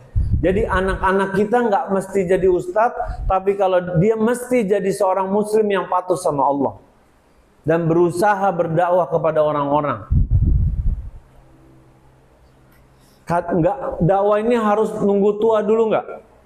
Harus nunggu berilmu banyak dulu nggak? Enggak. Kadang anak kecil aja bisa dakwah. Waktu anak-anak SMP ketemu ada anak kecil lagi di kajian perempuan, ya masih balita gitu lah, masih 6 tahun gitu, nggak pakai jilbab. Anak-anak kan ya lempeng-lempeng aja dia. Adek cantik, kok nggak pakai jilbab sih, digituin sama anak-anak. Tahu siapa yang cerita ini? Ibunya cerita ke istri anak. Ibunya cerita ke istri anak, katanya anak-anak yang gede waktu dia umur ya 10 tahun gitu, dia ngomong ke anaknya dia, kenapa kamu nggak pakai jilbab? Tahu nggak apa yang terjadi? Si anak cewek ini pulang ke rumah sama ibunya, "Ma, mau pakai jilbab, Ma, kata si kakak aku nih nggak pakai jilbab gini." Semenjak itu dia mau belajar pakai jilbab, coba bayangin. Padahal ini cuma bocil nih, anak umur 10 tahun, 11 tahun. Dan dia juga cuma asal ngomong aja kan, anak umur 11 tahun tahu apa dia. Gimana kita yang udah duduk berapa di majelis dokter-dokter semua. Bahkan mungkin udah ada yang paham bahasa Arab. Kita nggak mau nyampein dakwah ini. Apakah kalau kita jadi karyawan kita nggak boleh berdakwah? Nggak ada kayak gitu. Dan dakwah yang paling mulia ya ke keluarga kita tuh. Ketika mereka, istri kita bisa nggak kita dakwain? Bisa. Karena ada orang-orang yang suaminya ngaji, udah jadi ikhwan kibar, ikhwan senior. Tapi istrinya nggak ngaji. Bisa jadi ujian buat dia, bisa jadi dianya kurang kuat. Dan hidayah tetap aja milik Allah. Innaka la tahdi man ahbabta. Kamu nggak bisa kasih hidayah kepada orang-orang yang kau sayangi. Ketika kita dapat hidayah belajar nih, belajar Al-Quran, belajar hadis Rasulullah SAW sesuai dengan pemahaman para ulama, para sahabat, ini nikmat dari Allah Subhanahu Wa Taala yang nggak diberikan ke semua orang. Dan ketika istri kita juga belajar hal yang sama, itu juga nikmat. Bukan gara-gara ya dia bini, habis mau gimana lagi kalau nggak nurut? Enggak. Ada orang-orang yang istrinya nggak mau. Ada ibu-ibu yang suaminya nggak mau belajar agama. Bahkan kemarin ada kajian umahat, dia bilang, aneh kalau ke kajian, Ustadz, si ibu-ibu bilang, suami marah-marah. Aneh sholat sunnah, suami marah-marah. Anak puasa sunnah, suami marah-marah. Ada ibu-ibu yang kalau kajian nggak boleh keluar. Akhirnya dia lihat di mana? Lihat di YouTube kan? Lihat di YouTube nggak bisa di kamarnya. Ketahuan sama suaminya. Akhirnya dia ke kamar anaknya. Dikira sama suaminya kan lagi ngobrol tuh sama anaknya. Kajian dari situ. Makanya ketika istri belajar agama, suami belajar agama, anak belajar agama, indah, nikmat hidup ini. Kehidupan sehari-hari terus. Tapi kebaikan, takutnya kita sama Allah, membuat kita mengenal Allah lagi, itu jauh lebih penting dibandingkan dunia yang gak akan ada ujungnya. Emang kalau udah punya motor gak pengen punya mobil? Enggak kan? Pasti pengen punya mobil kan? Memang kalau tadinya ngontrak gak pengen punya rumah? Kalau punya rumah tipe 21 gak pengen punya rumah 36? Kalau udah punya rumah yang 200 meter gak pengen punya rumah yang di dekat lokasi strategis? Gak pengen yang punya kolam renang, gak bakalan ada ujungnya. Tapi kita harus sadar, ketika Allah berikan kita nikmat anak, ini penerus masa depan. Jangan ngelihat, ini kan bocil cuma bismillahirrahmanirrahim. Kita gak pernah tahu, dari anak-anak ini bisa jadi nanti lahir ulama-ulama, Pak. Bisa jadi yang laki-laki jadi ulama, bisa. Tapi kita gak bisa memaksakan, ngarahin bisa. Tapi kalau misalnya mereka minatnya ke ilmu dunia, arahkan mereka menjadi mukmin yang bermanfaat buat agama. Anak kenal dokter-dokter, ada dokter macam-macam deh. Masya Allah mereka bikin kajian, mereka ini dakwah ini. Ada pengusaha-pengusaha, Masya Allah, muhsinin. Tenang aja Ustaz, semua beres. Enggak, udah nggak usah ngerepot. Udah, ada muhsinin yang disebut aja namanya dia nggak mau. Kalau antum sebut anak tagih nanti di akhirat tuh terjadi. Subhanallah. Bisa jadi lebih ikhlas dia dibandingkan ustadz. Ya kan? Makanya kita sebagai orang tua harus paham. Menjadi orang tua adalah tanggung jawab. Anak-anak adalah amanah. Dan masing-masing punya peran dan potensi yang beda-beda. Kita nggak mesti maksain mereka jadi ustadz. Memang kalau bisa jadi ustadz, alangkah indahnya, alangkah nikmat yang Allah berikan sama kita. Tapi kalau tidak, kita jadikan anak-anak kita mukmin yang bertakwa kepada Allah dan mereka bermanfaat buat agama. Dan dakwah itu bisa dilakukan di mana saja. Mungkin ini yang kita sampaikan pada pertemuan kali ini. Kita lanjutkan dengan sesi tanya jawab ya. Iya. Barakallahu. Silakan yang mau bertanya. Penanya pertama ada hadiahnya satu nih.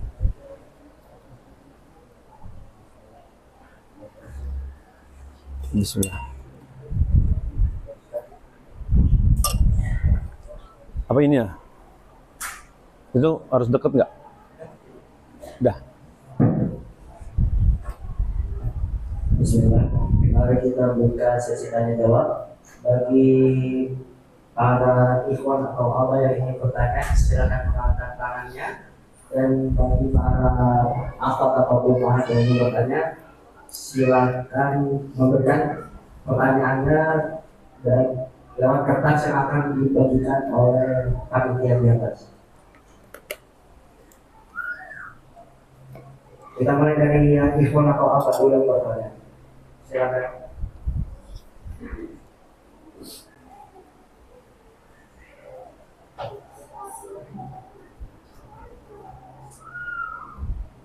Sudah.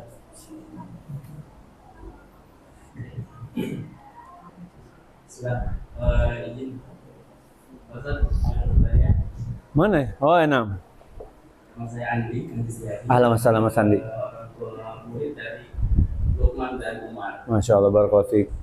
Izin bertanya, Pak Ustaz, jadi gini. Kan kita tahu bahwa jika kita mengajarkan ya salah satu guru, Enam. maka kita juga akan mendapatkan pahalanya. Ayo. Misalkan pada blog kita belum bisa mengajarkan hal seperti itu.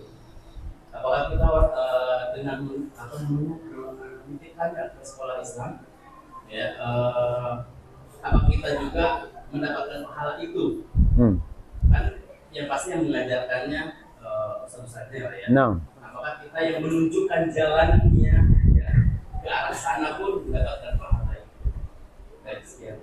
Terima kasih. Assalamualaikum warahmatullahi wabarakatuh. Waalaikumsalam warahmatullahi. Jadi gini, nah ini lebih cakep ya. Ini sedikit nasihat buat Ana dan teman-teman semua. Kita berusaha ajarkan ilmu-ilmu dasar agama kepada anak kita. Kita yang jadi pintu mereka belajar huruf-huruf hijaiyah.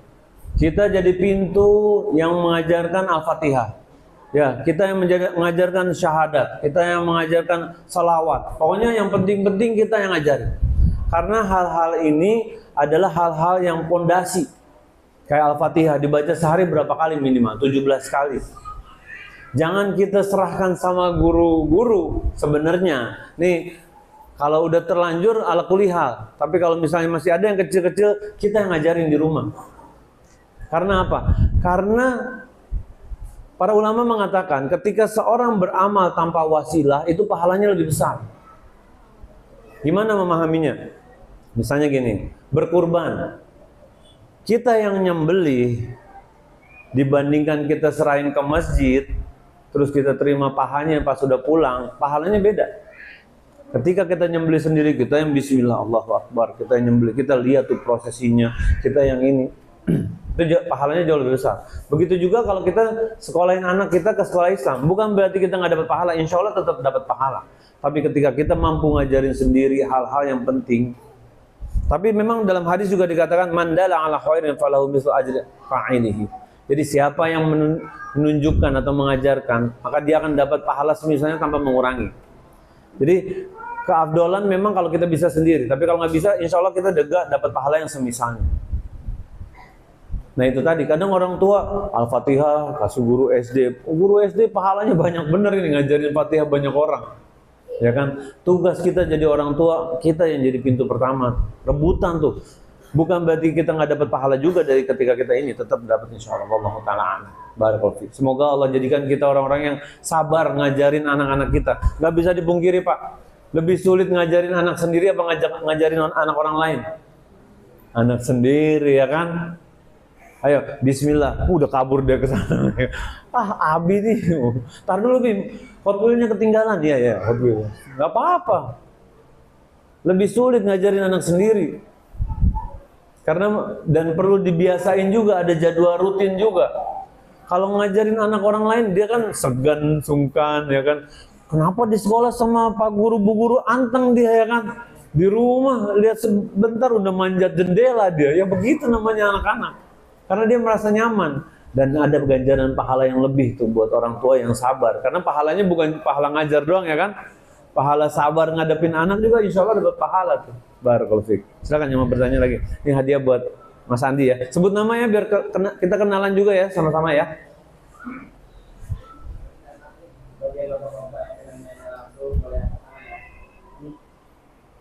Mereka cuma satu.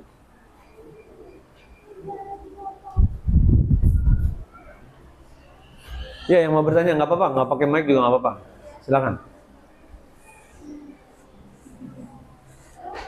Atau Umahat udah ada kertasnya? Ada Umahat. Nah, silakan disebutin aja. Nah. Ini pertanyaan dari Ibu Mahat. Bismillah. Ini ada sedikit cerita. Saya punya anak laki-laki yang masya Allah luar biasa, yaitu anak SPD atau gangguan sensorik. Namun Allah kasih kelebihan mudah dalam menghafal, cepat lupa Ustaz. Saat ini sedang duduk di kelas 6, namun kalau saya lihat terkadang masih seperti anak kelas 1. Anak takut jika jauh dari anak, dia menjadi korban bully karena belum bisa membela dirinya sendiri. Terkadang anak suka titipin abangnya ini ke adiknya yang masih TK. Hal ini yang membuat saya memutuskan untuk tidak memasukkan pesantren saat SMP. Lebih mencari sekolah alam yang masih masuk sekolah Islam untuk memperbanyak stimulasi motoriknya agar siap menghadapi dunia SMA nanti. Mohon sarannya menurut Ustaz bagaimana? Barakallahu fiik.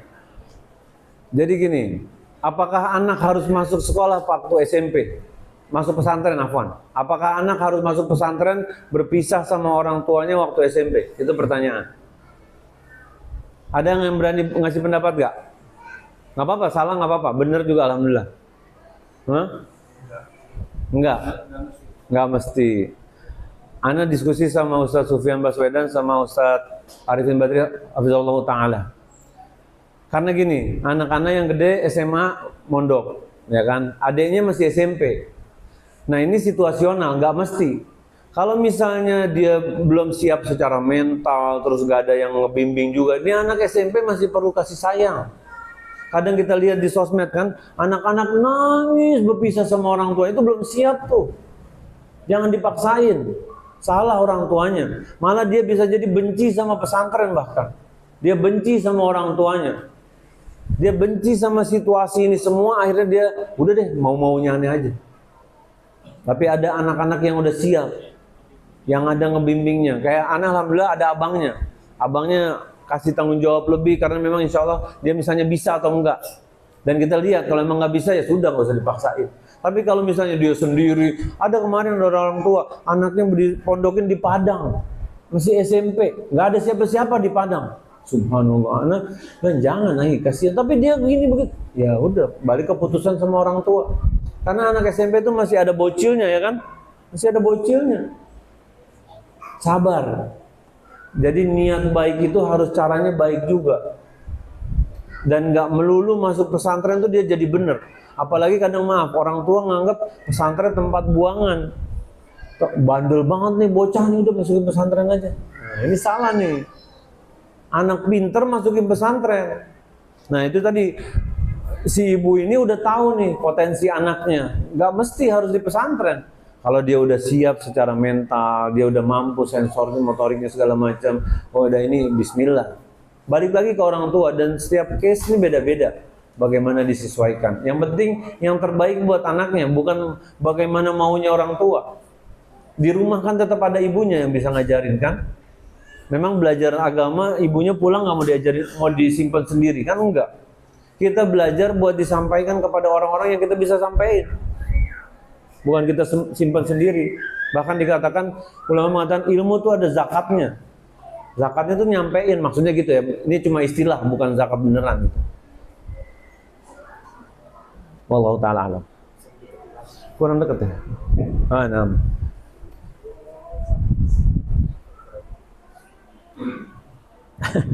Ngomongnya udah deket tadi. Ayo. Udah. Diulang? Mau diulang? Hah? Gak usah ya? Pertanyaan kedua dari Mahat.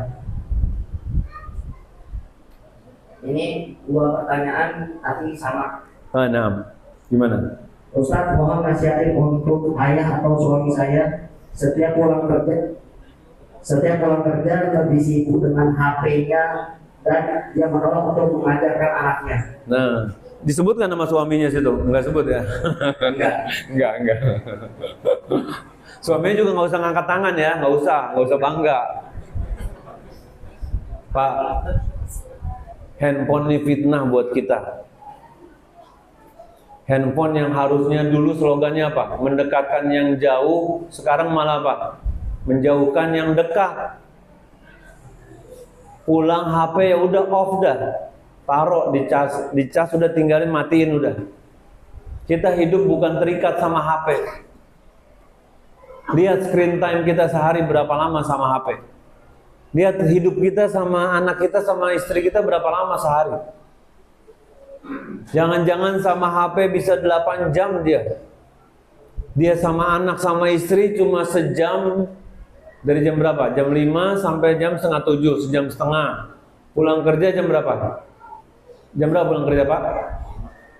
Yang benar jam 5. Nggak ada orang pulang kerja jam 5 sekarang. Nunggu gage dulu ya kan. Belum ngopinya sama teman-teman. Belum sholat maghrib. Ya mungkin jam 8 ya. Gimana? Jam 8 setuju nggak pulang kerja? Hah? Kemalaman? Jam 7. Oke, jam 7. Pulang kerja jam 7. Tidur jam berapa? Jam 10. 2 jam berarti. 2 jam tambah 1 jam setengah, 3 jam setengah kita sama istri sama anak sehari. Kita di luar berapa lama udah? 8 jam lebih. Bisa jadi kita lebih lama sama motor dibandingkan sama anak sama istri. Ya kan? Motor aja bosan lihat kita. Lu lagi kata tuh motor. Kita nih hidup ada tanggung jawab sama anak istri. Ketika kita pulang mau buka pagar melepas helm, ingat nih, Anda ada tanggung jawab sama anak istri nih. Anda harus mendidik mereka, harus ngobrol sama mereka. Memang di kantor di kerjaan capek, pegel, deadline gak ada ujungnya. Tapi ketika kita pulang pasang senyum paling indah, kasih kesabaran, ngomong yang baik sama anak sama istri. Itu tanggung jawab kita. Kalau pulang kerjanya jam 10, berapa lama kita? Udah gitu weekend main padel lagi. Main sepeda berangkat subuh pulangnya maghrib. Lamanya nongkrong sama teman-teman. Alangkah ruginya kita. Nanti tahu-tahu udah tua. Ustaz, kenapa anak-anak aneh nggak deket sama aneh? Waktu kecil kita nggak deket sama mereka. Itu sebabnya. Gimana doa? Robbi firli wali walidayya warhamhuma kama rabbayani shaghira. Ya Allah, sayang sama mereka sebagaimana mereka menyayangi kami di waktu kami kecil. Jadi Allah sayang sama doanya itu ada sebab akibat. Ketika kita baik sama anak, kita sayang sama anak waktu kecil, maka Allah akan sayang kita. Tapi kalau kita sama anak cuma sekedar ngasih uang, nggak dekat, nggak sayang, mereka nggak bakalan sayang sama kita. Anak-anak itu akan jauh sama orang tuanya. Jangan kaget, kok ada anak-anak orang tuanya ditaruh di panti jompo sih? Kok tega sih? Kita nggak lihat backgroundnya dulu kenapa. Bisa jadi dulu orang tuanya nggak dekat sama anak-anaknya. Apakah kita mau jadi orang tua seperti itu? Yang hilang dari kehidupan anak-anaknya. Maaf agak panjang sedikit nih jawabannya. Karena gini loh, Indonesia ini darurat fatherless. Rumah tangga nggak ada figur bapak. Bapaknya sibuk di luar. Ini penelitian Ana waktu Ana bikin jurnal di STDI. Anda meneliti kok bisa ada orang Indonesia LGBT ya? Padahal kita kan negara Islam. Negara banyak mayoritas Islam ya maksudnya. Ternyata ada figur ayah yang hilang. Akhirnya anaknya mainnya sama ibu terus. Emang salah Ustaz? Enggak salah. Tapi figur ayah itu yang bikin anak jadi maco. Kalau anak kita jatuh, kalau ibu-ibu gimana? Gimana ibu-ibu kalau anaknya jatuh? Teriak ya kan, ya ampun ini batu kurang ajar katanya ya kan, batunya disalahin. Tapi kalau bapak-bapak gimana kalau lihat anaknya jatuh? Hah? Bangun ya kan, bangun, kuat kamu, ya kan gitu kan? Anak jadi maco gitu loh. Dan bukan cuma itu, sekarang darurat parentless. Anak-anak dididik sama gadget di rumah, orang tuanya pergi semua kerja. Anda lihat di sosmed ada anak kecil pakai CCTV dilihat sama orang tuanya. Dia sendirian tinggal di rumah nonton TV sambil tangannya megang handphone. Orang tuanya kerja dua-duanya. Makanan ditaruh di tudung saji. Kalau kamu lapar makan sana, nanti habis itu balik lagi sama handphone. Bayangin coba Pak. Gak ada figur orang tua. Jadi jangan bangga suami istri kerja kantor, jangan bangga. Rugi kita. Emang kalau cari nafkah harus kerja kantor. Ini kasih subhat sedikit biar jadi pengusaha nih orang-orang. Gak harus jadi karyawan kalau nyari rezeki mah. Berdagang bro, berani. Jadi karyawan mah deadline mulu.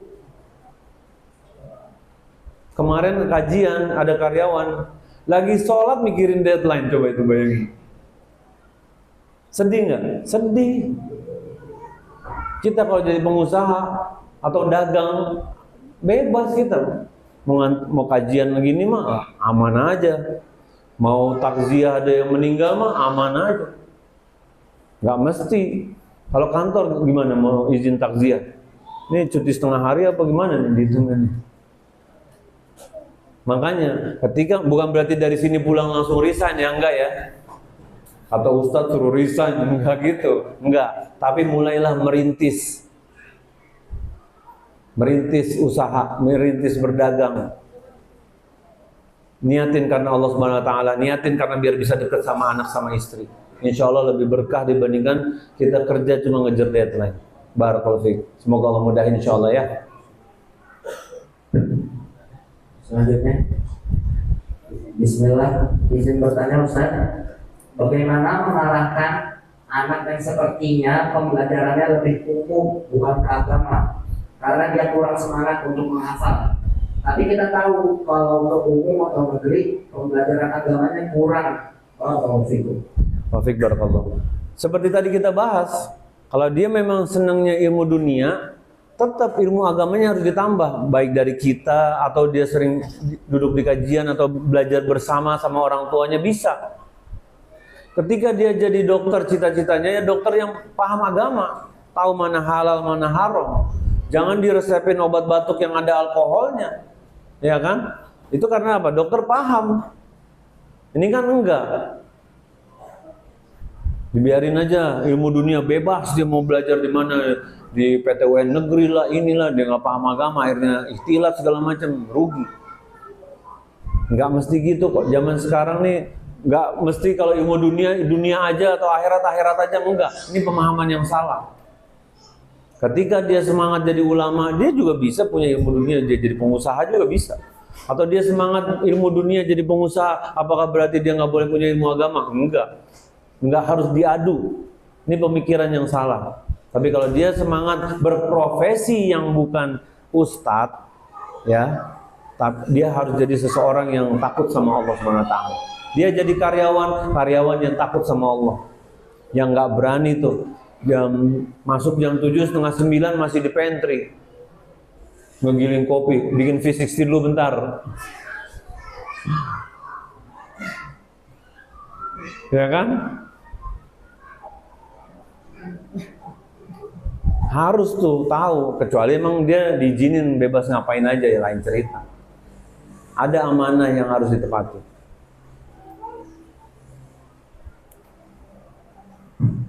Barakallahu fiik. Selanjutnya, Bismillah, Ustaz jadi bertanya, jika kita mengarahkan anak kita dan meminta anak kita ke sekolah Islam di usia SD, lalu lanjut SMP hingga SMA di pondok, dan kita mengarahkan untuk kuliah di bidang agama, apakah permintaan atau keinginan kita ini termasuk pemaksaan? Adapun untuk jenjang berikutnya, anak-anak diajak berdiskusi untuk melanjutkan pendidikan di bidang yang mereka inginkan, tentunya dengan pengarahan. Nah, jadi gini, kita harus sadar potensi anak kita. Kalau dia potensinya di situ kelihatan dia kan, dia senang minta beliin kitab, dia pengen lihat, ayo nih ada kajian ini, syekh ini, dia senang ngapalin, itu kan kelihatan. Misalnya ada anak senang sama olahraga misalnya, wah udah tuh hari-hari tuh main futsal atau apa gitu. Nah kalau dia senangnya itu tapi dia tetap paham agama, itu lebih baik dibandingkan kita maksain jejelin dia dengan ilmu agama, dia passionnya nggak di situ. Tapi pondasi agama tuh harus ada, ya. Pondasi agama ketika mereka masih belum kelihatan harus kita tanemin benar-benar. Makanya belajar agama, rukun Islam, rukun iman, belajar tuh dari kecil. Dan ketika mereka udah mulai kelihatan arahnya kemana, nah itu mulai deh kita. Apalagi kalau udah usia SMA, harus bisa diskusi sama mereka. Mereka udah mulai tahu tuh arahnya kemana. Dan kita kalau misalnya mau ngarahin, kita jelasin manfaatnya, kebaikannya. Dan yang paling penting kadang kita suka lupa, kita jadi teladan. Pak, Bu, kita harus jadi teladan dalam belajar agama kepada anak-anak kita. Ini enggak, anaknya suruh murojaah, ngapalin berlembar-lembar, matan mau hadis, mau Al-Quran, orang tuanya Tarnistat, Liminho Nistat, nonton drama Korea dia ibunya. Bapaknya tartar nih, AF23 nih lagi seru-serunya nih. Bapak nobar dulu ya di kafe. Anaknya suruh ngapalin Quran. Bapak mana tuh? Lagi wah gol gitu. Bapaknya harus jadi contoh juga, jadi teladan. Anaknya diajak ke kajian juga diajak. Ntar nggak paham Ustaz, paham insya Allah. Mungkin nggak semua, tapi dia tahu kok. Nanti dia pulang nanya tuh, pertanyaan-pertanyaan kadang kita bingung. Nikmat Pak bisa pergi ke kajian sama anak sama istri. Karena ada orang-orang yang nggak bisa diizinkan seperti itu. Dan kita ini jadi teladan. Nabi Nuh alaihissalam aja berdakwah 950 tahun. Anaknya nggak mau tuh ikut Nabi loh nih Pak. Ada yang Nabi nggak di sini? Hah? Kalau ada kita lapor polisi soalnya. Macam-macam mau jadi Nabi sekarang. Nggak ada. Termasuk yang bicara. Kita harus jadi teladan. Nabi aja anaknya nggak ngikut karena jadi ujian. Apalagi kita yang receh begini ya kan? Tapi ketika kita di rumah jadi contoh tuh. Habis sholat kita ke masjid, ajak anak kita sholat subuh pulang baca Quran atau baca satu hadis besok gitu lagi bisa, atau baca sirah sedikit. Ayo kita bisa sekolah ya. Ntar kita pulang lanjutin lagi. Senang anak-anak kita tuh. Dari teladan, sabar, nikmatin prosesnya. Karena ketika anak-anak kita udah nggak bersama kita lagi, itu masa-masa yang udah terlewatkan dan kita nggak bisa minta lagi. Jadi mumpung mereka, Pak, jangan cepet-cepet pengen anaknya masuk pesantren. Nikmatin tuh masa-masa sama mereka tuh. Karena nanti insya Allah ketika mereka tua, itu yang mereka ingat sama kita. Gimana kita sayang sama mereka, itu yang mereka ingat. Itu yang ngejaga mereka dari orang-orang jahat insya Allah. Dan doain selalu. Ud'uni astajib lakum, kata Allah Subhanahu wa taala. Minta, aku ijabah. Boleh nggak minta anak kita jadi ustadz? Boleh. Boleh. Tapi kalau takdir Allah bukan, nggak boleh kita maksa. Barakallahu fiik. Selanjutnya, izin bertanya Ustaz, di usia berapa sih anak-anak dikasih tahu dan diizinkan untuk bergaul di lingkungan yang seperti ini? Dan apa persiapan orang tua dan antisipasi untuk dari hal-hal negatif dari lingkungan? Terus yang kedua, di usia berapa anak-anak bisa dikasih HP? Usia berapa anak-anak kita bisa dijaga terhadap lingkungan? Ya sebenarnya kita nggak bisa dipungkiri, kita hidup di lingkungan kan. Emang ada yang hidup di tengah pulau yang nggak ada siapa-siapa? Ada nggak? Nggak ada. Emang anak tanya, ketika kalian ngaji, emang orang tuanya ngaji semua? Hah? Orang tuanya ke kajian juga nggak semua? Enggak kan? Ada yang ibunya nggak ngaji, ada yang neneknya, kakeknya ya kan? Ada yang tantenya, ada yang omnya ya kan? Walaupun dia belum di usia sekolah nih, ada nggak lingkungan itu? Ada. Nah, dari kecil itu kita tanemin sama anak kita tuh, bahwa nanti akan ada orang yang seperti ini, orang seperti ini. Kamu harus hati-hati, nak. Misalnya usia masih TK, PAUD, nah, kamu auratmu jangan ada yang boleh pegang kecuali ibu atau bapak misalnya. Mau tante atau itu harus izin dulu. Nah, kamu jangan mau digandeng. Ya, pokoknya harus kita jelasin dari kecil. Nah, jangan, dan ketika kita seperti itu, kadang gini loh, kita ngarepin di sekolah yang homogen, ya kan, satu manhaj, lingkungan satu manhaj. Pas nanti itu bingung, kok nggak gitu ya, nggak sesuai ya. Dan jangan berpikir, oh nanti dia akan selamat di situ karena dia dijaga dengan orang-orang yang semua gitu. Enggak juga. Kita sebagai orang tua harus jadi tempatnya anak buat bertanya.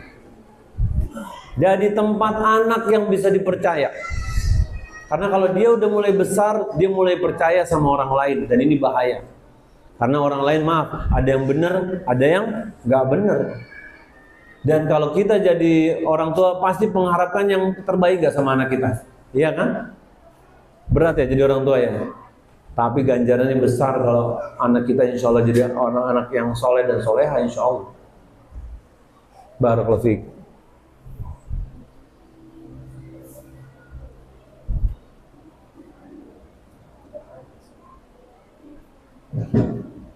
Pertanyaan terakhir dari Akhwat. Di zaman era digital yang serba canggih ini, bagaimana cara kita sebagai orang tua untuk membentengi diri anak-anak kita selain mengajarkan ilmu ilmiah dan memasukkan anak-anak di sekolah? Dan bagaimana sikap kita ketika anak-anak bermain HP dan sampai sejauh mana keikutsertaan kita dalam membatasinya? Nah, ini nyambung sama pertanyaan yang tadi. Bismillah. Jadi teknologi itu memang bagaikan pedang bermata dua. Bisa menikam kita atau bisa bermanfaat sama kita. Dan kita nggak bisa pungkiri, kita nggak kasih, ini nggak kasih, yang ngasih kakeknya yang ngasih, neneknya yang kasih, ya kan? Lalu bagaimana nyikapinya? Wallahu ta'ala alam. Kita harus tahu, pertama gini, kita harus tahu apa yang dilakukan anak kita terhadap gadget itu. Apakah dia dapat manfaat atau dia dapat mudarat? Anak bukan tipe yang suka ngasih anak main HP, main game di HP. Kalau dia mau main game di layar TV kalau anak, biar kelihatan sama anak. Dan anak tahu apa yang bisa dia mainkan, apa yang nggak bisa dimainkan. Karena gini loh, emang bisa kita mencegah dia sama sekali nggak main game, bisa nggak? Nggak bisa. Mereka selalu berusaha nemuin jalan. Makanya ada ini anak kasih bocoran nih, ada aplikasi namanya Family Link. Ya, Family Link gratis, bisa di-download di Google, di App Store. Ini bukan aneh yang bikin, bukan ya, bukan promo juga nih. Di situ teman-teman bisa log, bisa tahu lokasi anak, bisa aplikasi apa yang dibuka, aplikasi yang nggak dibuka, terus berapa lama dia buka situ, terus dia nyambung kemana kita bisa tahu. Kita bisa audit sama anak kita. Nih kenapa kamu lama nih buka ini? Kenapa? Ada apa di sini? Oh ini gamenya ini terlarang nih karena ada orang-orang pedofil di sini. Kamu bisa lock di situ. Jadi jangan serta-merta nggak dikasih karena nanti dia curi-curi. Bapak tahu anak-anak di pondok ketika HP-nya diserahin, memang HP-nya cuma satu. Ada HP satu lagi yang disembunyiin, yang nggak tahu dia. Dan kita nggak mau punya anak yang seperti itu. Kita pengen anak kita jujur sama kita. Karena kadang mereka itu pada main, kita nggak bisa. Kalau memang kita bisa berusaha dia nggak main game, alhamdulillah. Tapi kalau misalnya mesti dikasih walaupun sedikit, kita atur. Dan harus disesuaikan dengan umurnya. Karena bahaya. Ada mainan-mainan anak kecil yang ada orang-orang jahat di situ juga. Jangan dikasih. Dan kita membersamai anak kita. Kita lihat tuh dia lagi main apa tuh. sesuai dengan umurnya. Dan itu sebagai reward ya, reward, hadiah. Nah, kamu udah murojaah dari Senin sampai Sabtu, Ahad kamu boleh main game 2 jam misalnya. Jangan terbalik. Senin sampai Sabtu main game, murojaahnya 2 jam nanti hari Ahad. Jangan terbalik. Bikin mereka semangat beramal soleh, baru itu rewardnya. Wallahu ta'ala alam. Mungkin bisa dicoba dipraktekkan. Apakah dari ikhwan ada yang ingin bertanya? Silakan. Namanya ya. Bismillah. Perkenalkan, namanya Marsalin Muntahir Ustaz. Masya Allah. Marsalin. Izin bertanya Ustaz, Barakallah. Apa nasihat dan motivasi? Terus lagi. Barakallahu fikum Ustaz atas kesempatan yang dikasih. Perkenalkan, nama Marsalin Muntahir. Biasa dipanggil Marsalin. Izin bertanya. Hayakallah. Waalaikum. Apa motivasi bagi para pembina, pendidik, pejuang ilmu agama dan secara umumnya pejuang ilmu dunia juga ya, dan tentunya secara lebih terkhususnya motivasi nasihat-nasihat terhadap para pendidik, pembina, guru dan orang-orang yang berkontribusi di sana untuk berjuang di jalan Allah. Barakallahu fikum. Wafik barakallah. Nah, pertama gini, kalian harus tanamkan di kepala kalian bahwa kalian bukan mendidik cuma buat cari nafkah, bukan cuma mendidik cuma buat saat itu, bukan. Tapi insya Allah yang kalian didik ini adalah untuk maslahat umat Islam. Dari mereka insya Allah akan ada yang semangat bermanfaat untuk agama, baik itu jadi dokter, jadi ustadz atau dan yang lainnya. Kita harus semangat seperti itu. Kita lihat umat ini juga bergantung bagaimana kita mendidik anak-anak kita. Dan bukan jaminan sekolah yang AC, yang mahal, yang mewah, atau sekolah yang buruk, atau apa, atau yang biasa, atau gimana, itu akan menghasilkan hasil-hasil yang berbeda. Enggak. Malah kadang dari lingkungan yang dekat, yang akrab, itu bisa mengawal akhlak mereka lebih baik. Anak-anak dulu yang gede bisa pernah di sekolah yang ada pacuan kudanya, ada kudanya gede-gede, ada kolam renangnya, ada segala macam. Tapi ya gitu, orang tuanya itu orang tua kaya-kaya, yang anak-anaknya dikasih SPP, dikasih uang saku sepekan 1,5 juta, sepekan 1,5 juta.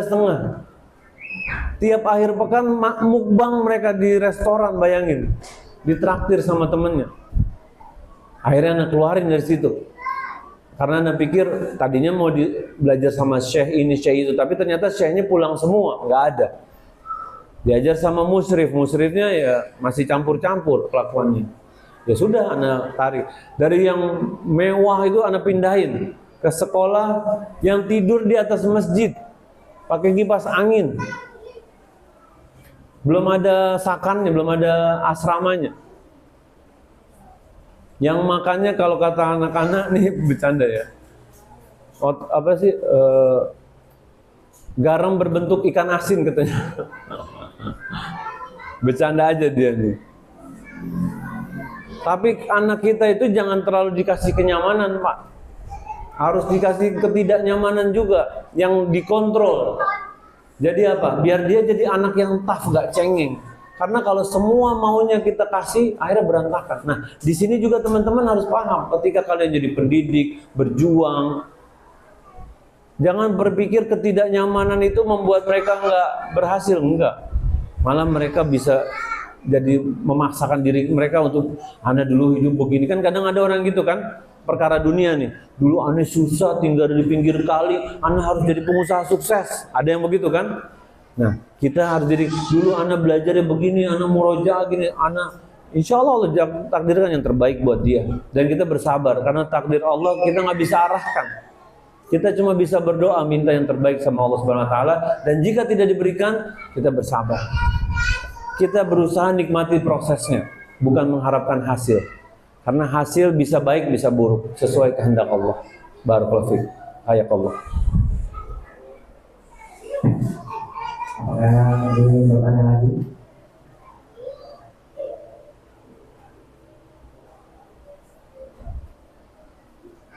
Ada ya?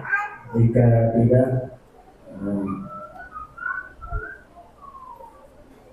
jika tidak, Siapa? Ada yang mau bertanya nggak? yang dari umahat atau akhwat, apakah ada yang ingin bertanya?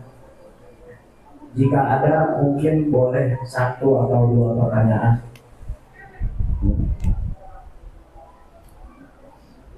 Sambil cerita aja ya. Jadi kita tuh sebagai seorang bapak ya, harus dekat sama anak-anak. Harus dekat. Dekat tuh bukan berarti kita nempel terus kayak perangko, bukan. Tapi dekat itu ketika anak kita bisa ngomong apa aja sama kita. Anak itu bisa bercita-cita, aku pengen seperti bapak. Itu dekat sama anak. Kalau cuma ngasih uang doang, transfer atau ngasih, belum jadi bapak itu. Orang lain bisa gantiin tugas kita. Kakek bisa gantiin tugas kita kalau cuma ngasih duit. Tapi kalau kita deket sama anak kita, dia bisa cerita. Ceritanya lain-lain, bro. Waktu SD mungkin cerita, ini ada temenku nih mukul gini. Nanti SMP, SMA, ada yang pacaran, ada yang begini. Lain-lain ceritanya. Dan bersabar atas kehilafan mereka. Ya, kadang kita orang tua pengennya cepat. Diapain anak kita kalau biar cepat? Hah? Dimarahinnya. Kamu nih gini gitu, biar cepat tuh. Tapi marah nggak selalu jadi solusi. Kita jadi orang tua yang wibawa itu bukan karena marah-marah. Kita wibawa itu karena memang mereka hormat sama kita. Itu yang kita cari. Ya. Aduh, Mama. Mana? Sana. Bismillah, Assalamualaikum. Waalaikumsalam. Kami kan para pengajar di SD Tinggi Syafi'i. Bagaimana nantinya jikalau ada anak-anak itu yang mereka lebih tertarik ke umum, sedangkan di sekolah itu kita fokusnya itu basisnya untuk hafalan Quran, berbanyak dan juga ilmu-ilmu dunia. Itu bagaimana untuk membilangin ke anaknya? Nah, kalau SD sebenarnya lebih ke bicara sama orang tuanya ya. Jadi itu mungkin insight yang berharga buat orang tuanya. Karena kalau masih SD lebih penting ilmu agama sebenarnya. Gini loh, anak-anak yang ngapalin ilmu agama, insya Allah mudah dia ngapalin ilmu dunia. Cepet. Tapi maaf kalau anak-anak yang biasa ilmu dunia, ngapalin ilmu agamanya berat. Karena biasa ngapalin Quran, biasa ngapalin hadis, itu cepet banget mereka ngapalin. Apa aja bisa.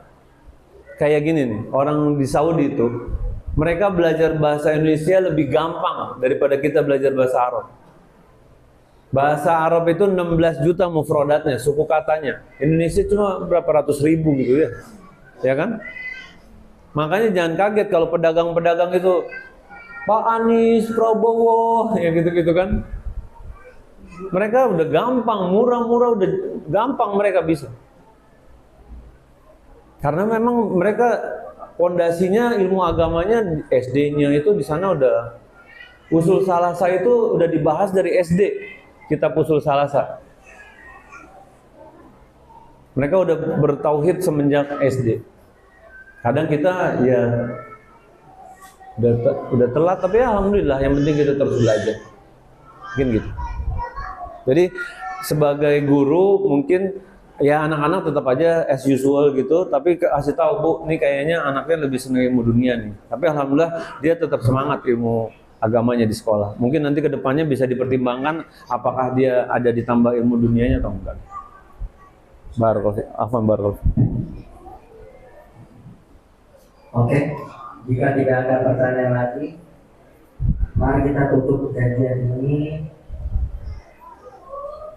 Ditutup dengan Bismillah, semoga Allah jadikan kita orang-orang yang sabar dalam mendidik anak-anak kita. Semoga Allah jaga anak-anak kita dalam kesehatan, dalam belajar, dalam menjalani kehidupan sesuai dengan syariat Islam. Dan semoga kita doain nih, sekolah dasar Imam Syafi'i ini lahir dari sini ulama-ulama mukminat yang patuh sama Allah Subhanahu wa taala. Dan juga mendidik ini bukan cuma tugas sekolah. Orang tua juga harus kasih insight, kasih masukan juga ke sekolah. Bantu, apa yang bisa dibantu, bantu. Saling kerjasama, saling diskusi, saling ngobrol. Agar apa? Agar semua tujuan bersama mendidik anak-anak kita ini tercapai bukan hanya sekedar karena kalian membayar. Bukan. Mereka juga bukan orang-orang yang mengejar bayaran. Mereka adalah orang-orang yang juga mengejar pahala Allah Subhanahu wa taala. Semoga Allah jaga niat kalian semua dalam kebaikan dan jadikan orang-orang yang istiqomah di jalan Allah Subhanahu wa taala. Kita tutup dengan doa kafaratul majlis. Assalamualaikum warahmatullahi wabarakatuh.